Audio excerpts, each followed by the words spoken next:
Police!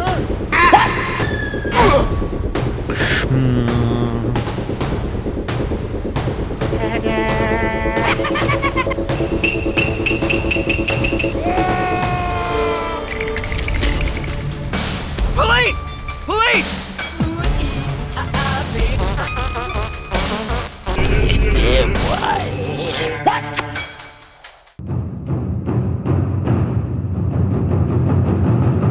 Today, we're leaving prehistory behind and moving on to something different.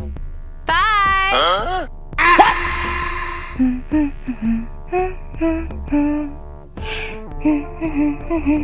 Aha! Oh yes! Wonderful! Today is going to be a very lucky day.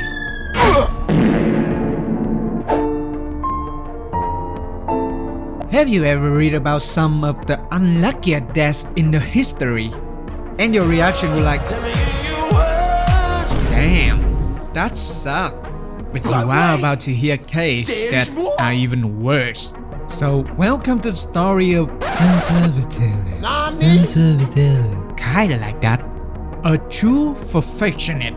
He held the position of among the French nobility. Translated literally, his title means Master of the House. In simple terms, he was the person in charge of managing the entire service staff. They were responsible for making sure everything ran smoothly, from the food to the guest satisfaction. And if you work in customer service, you can imagine how stressful that's work. Especially when you can't keep the customer out because they are our royalty. The job was insanely stressful, but he was also the perfect man for it. His reputation was backed by both customer and chef Croc Front for his great ability. And that's remarkable because very few servants had their name recorded in history. The reason was simple. This man personally oversaw every detail. You know I love burgers, right? Anyway, our story began in 1671 in the Kingdom of France. This was the period when France was in a golden age.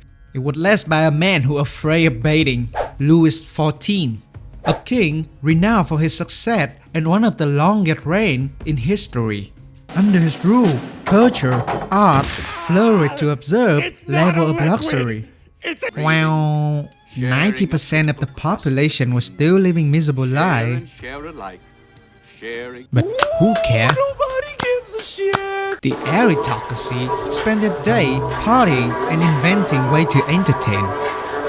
Where is the demand? There is the supply. François Vatala was the man everyone turned to.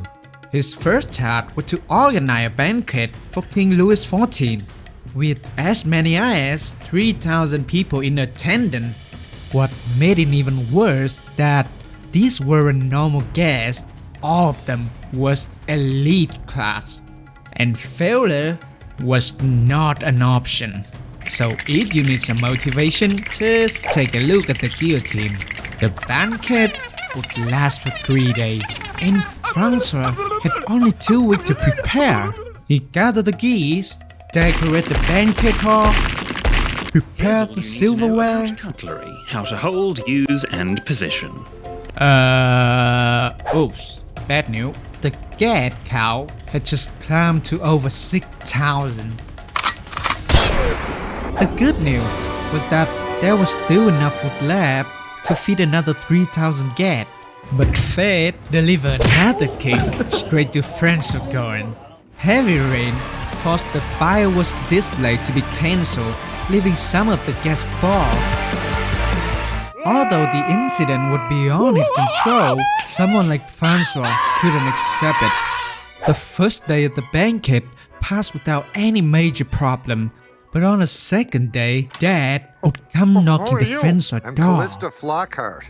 That afternoon, he received devastating news. Only half of the fish order for the buffet had arrived.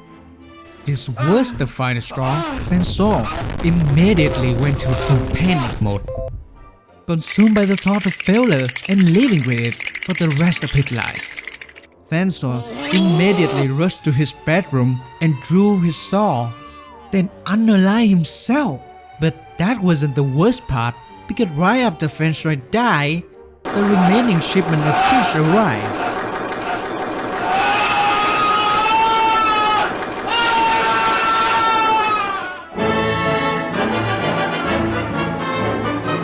Her entire life can only be described as brutally unfortunate. Adulthood disaster, childhood disaster, family total disaster, career. Oh, finally, something good. And then it went to shit. Born in San Francisco in 1877, her early childhood was stable with wealthy father and a loving mother. Until her father went bankrupt and died in a ship accident. And these were her father's last words. Hello, how are you? I am under the water. Please help me. After that, her sister, mother moved to Oakland, California to start a new life. She soon dropped out of school, feeling a school there would suck it. Instead, she made money by teaching dance. Not long after, she joined a theater company at the age of 19. With a free spirit nature, she developed a very unique dancing style for the time. However, the dance community in US at the time was not ready for it. She was forced to look for a new place to continue her career. And that turns out to be a right decision, as she soon became a famous dancer in across London. She was also ambitious in popularizing her own style. So, she found a dance school in Berlin in 1904. After a decade, Isadora left Germany and moved to France, where she opened another dance school. Unfortunately, the new school did not last long due to the World War I. In the end, she returned to the United States and met many famous figures in the art world, and had 2 children. You think this is a happy ending? But no, because if it were, Isadora wouldn't be on this lead. Not long after, both her children died in a car accident at the Seine River. It can be said that Isadora was devastated after the tragedy, and her career began to decline. Alcohol addiction and death became part of her life at this point. But none of that compared to what would happen on September 14, 1927, when Isadora's scarf got caught in the car wheel. It tightened around her neck and killed her. To make it easier to visualize, it went like this. And so, her life came to an end at the age of 50 in a tragic and absurd accident. The Mughal Empire was one of the most powerful, long-lasting empires in India history, but it almost fell apart in its early stage. Now, let's move on to the case of Emperor Humayun. He inherited the throne from his father at the age of 22. He immediately showed that he was not ready to be an emperor, lacking the experience and confidence to lead a highly complex empire. But since he was the eldest son, he had the right to inherit the throne. Now, let's look at his first district power. But there were so many rebellious laws, he was forced to divide the land among his brothers.